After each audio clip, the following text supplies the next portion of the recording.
1930년대에 독일의 히틀러가 나치 정권의 수장이 되면서 독일을 정권을 이제 장악하게 됩니다. 그러면서 이 히틀러 정권이 공고히 하기 위해서 가장 관심을 가졌던 곳이 어디냐? 교회입니다. 왜냐하면 독일 국민의 90% 이상이 기독교인입니다. 기독교라고 하는 것은 이제 개신교와 천주교를 합쳐서 하는 얘기예요. 예수님을 믿는 이제 교단들이죠. 그래서 90%가 넘는 인구가 다 예수님을 믿는 기독교이기 때문에 교회를 함부로 할 수가 없는 거예요. 그러나 교회를 잘 이용하면은 또 히틀러 정권을 잘 유지할 수도 있습니다. 그래서 이 히틀러가 자신의 정권을 권고히 하기 위해서 이제 교회에 관심을 갖는데 교회가 쉽지가 않은 거예요. 왜냐? 교회의 머리는 국가가 아니라 예수 그리스도이기 때문에 그렇습니다. 교회의 머리는 예수님이세요. 그러니까는 이 교회를 컨트롤한다는 게 쉽지가 않은 거예요. 그래서 교회를 컨트롤하기 위해서 요즘 우리말로 하면 당근과 채찍, 회유와 탄압을 하면서 이제 교회를 길들이기 시작을 합니다. 그러면서 교회가 독일 안에서 크게 둘로 갈라지게 됩니다. 한쪽 부류의 교회는 애국주의 교회, 국가를 위한 교회가 되는 거예요. 국가를 위한 교회. 그리고 또 한편에 다른 부류에 있는 교회들은 예수 중심 교회, 고백교회라고 해서 예수님의 신앙의 믿음을 중심으로 하는 교회를 세우기를 합니다. 그래서 이 애국주의 교회, 민족주의 교회는 친 히틀러 세력이 되고, 그 다음에 이 예수 중심 교회, 고백교회는 반 히틀러, 히틀러 정권의 반대석에 되죠. 그러면서 이 히틀러가 이 교회를 정치적으로 이용을 하는 거예요. 그래서 교회가 가진 힘이 있잖아요. 국민의 90% 이상이 교회를 다니니까 그 힘을 이용해서 국가를 통치하려고 합니다. 성탄절은 어떠한 날이냐? 성탄절은 독일 국가의 새로운 탄생을 알리는 날인 거예요. 부활절은 어떠한 날이냐? 부활절은 독일 국가의 개혁을 하는 날이다. 예수님의 십자가는 없어요. 예수님의 복음은 없고 이 기독교의 절기를 국가와 연결시켜서 애국, 애족 이러한 마음을 고양시켜 가지고 국가를 통치하려고 합니다. 그러면서 교회 안에, 독일 히틀러 정권 안에 예수님의 십자가는 없는데 그 교회의 힘을 이용해서 국가를 통치하기 위해서 예수님을 부릅니다. 마음에는 주님의 십자가의 믿음은 없지만 예수님의 그 교회의 힘이 크기 때문에 그 힘을 이용하기 위해서 예수님을 찾습니다. 이것이 바로 히틀러식 신앙이에요. 히틀러식 신앙. 오늘 우리가 신앙생활할 때 가장 조심해야 될 신앙의 유형입니다. 내 마음은 주님의 십자가 복음에서는 원수 노릇하면서 그 예수님의 그 교회의 힘을 통해서 내가 무엇을 하기 위해서 예수님을 찾고 예수님을 친구라 부릅니다. 오늘 말씀은 바울의 3차 전도 여행의 이야기인데, 바울이 3차 전도 여행을 하면서 에베소라는 곳에서 회당에서 3개월 동안 하나님의 나라에 대한 복음을 전합니다.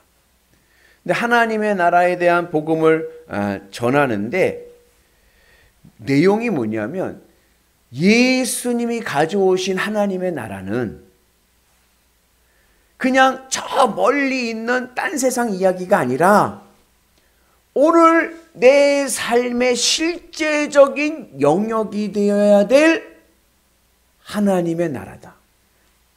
한마디로 얘기하면 지금부터 하나님의 나라를 누려라.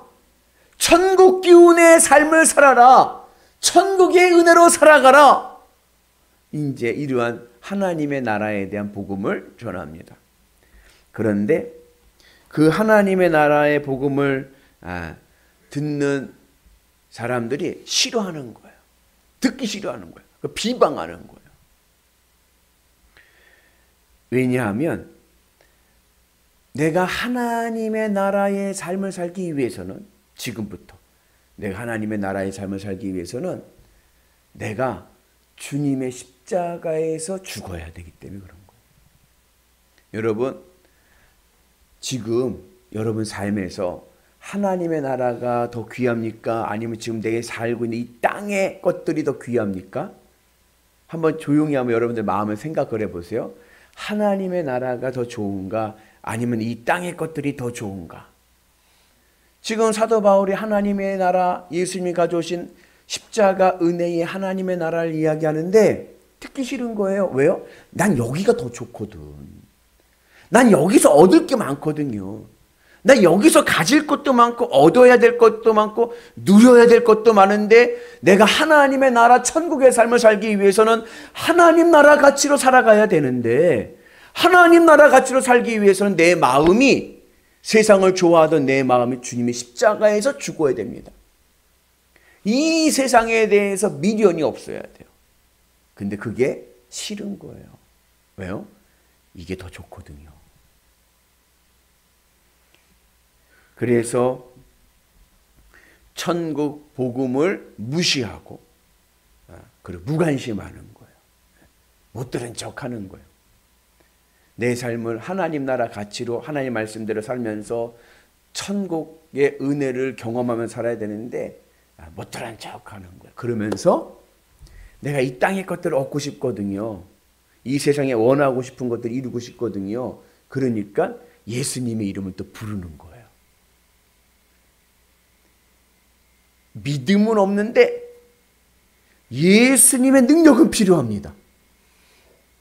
그래서 천국 복음에 대해서는 무관심하고 그리고 이 땅의 것들을 얻기 위해서 예수님과 친하려고 하는 히틀러식 신앙이 발동하게 됩니다. 그래서 오늘 우리의 신앙이 한번 점검을 하고 오늘 내 신앙은 히틀러식 신앙은 아닌가?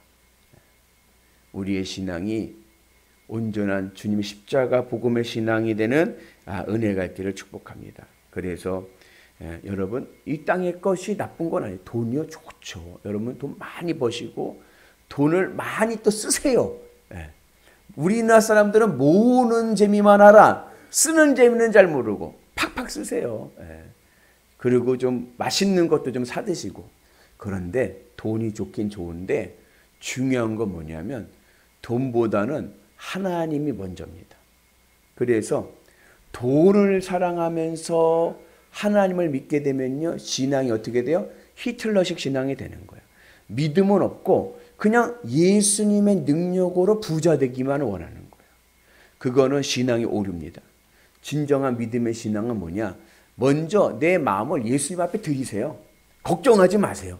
걱정하지 말고 내 마음을 예수님 앞에 드려서 내 마음이 예수님으로 기쁘고 만족한 믿음의 은혜가 있기를 축복합니다. 그리고 주님으로 기쁘고 만족하고 행복한 상태에서 돈을 대하면 그 돈에 대해 자유함을 얻고 그리고 그 돈을 통해서 나에게 유익하고 복된 삶을 살게 될 줄로 믿습니다. 그리고 그렇게 믿음의 삶을 살아갈 때 하나님의 능력과 하나님의 권능이 임하게 되는 줄로 믿습니다. 오늘도 말씀의 후반부에 가면 어떤 일들이 일어나요? 예수의 이름으로 능력이 일어나는 거예요. 예수의 이름으로 기적이 일어나고 치유가 일어나고 역사가 일어나는 그런 놀라운 일들을 경험하게 될 줄로 믿습니다. 그래서 내가 믿음만 온전히 세우면 하나님의 은혜로 복된 길을 가는 역사가 있게 될 줄로 믿습니다. 그래서 믿음만 회복하면 내 삶의 모든 것은 주님께서 온전히 세워주시는 은혜가 있는 줄로 믿습니다. 누가 만난 예수예요? 누가 만난 예수예요? 바울이 만난 예수예요? 오늘 바울이 만난 예수 얘기했다가 된통당하죠. 내가 만난 예수님. 인격적으로 내가 만난 예수 그리스도, 그 내가 만난 예수님을 전하고 나갈 때 하늘의 은혜가 넘쳐나게 될 줄로 믿습니다. 그래서 성숙한 신앙은 어떠한 신앙이냐? 이 세상의 어떠한 형편에서도 흔들리지 않고 오직 믿음의 은혜로 승리하는 역사가 있어야 될 줄로 믿습니다. 그래서 우리가 이제 새벽 예배 때 욥기서를 보잖아요.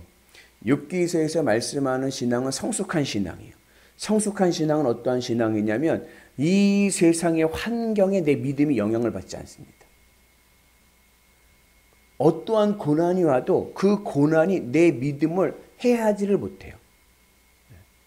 고난이 중요한 게 아니라 믿음이 중요합니다. 하나님 나라 들어가는 데는 뭐만 봐요? 믿음만 보잖아요.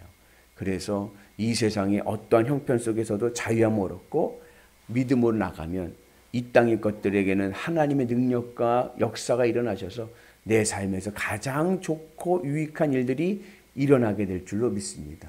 바라기는 오늘 우리 모두가 주님의 은 안에서 예수의 이름의 권세를 누리는 위대한 성도들 되시기를 주의 이름으로 축복합니다. 하나님의 나라가 오늘 내 삶 가운데 임하게 되어서 오늘부터 하나님의 나라를 누리며 삽시다. 아멘. 주님으로 기쁘고 행복하면서 어떠한 고난이 와도 그 고난이 내 믿음을 흔들지 못하고 내가 주의 은혜로 기뻐하며 살아가게 되면 내 삶에 놀라운 기적과 능력이 일어날 줄로 믿습니다. 치유의 역사가 일어날 줄로 믿습니다. 그 은혜가 오늘 우리 가운데 임하시기를 주님의 이름으로 축복합니다.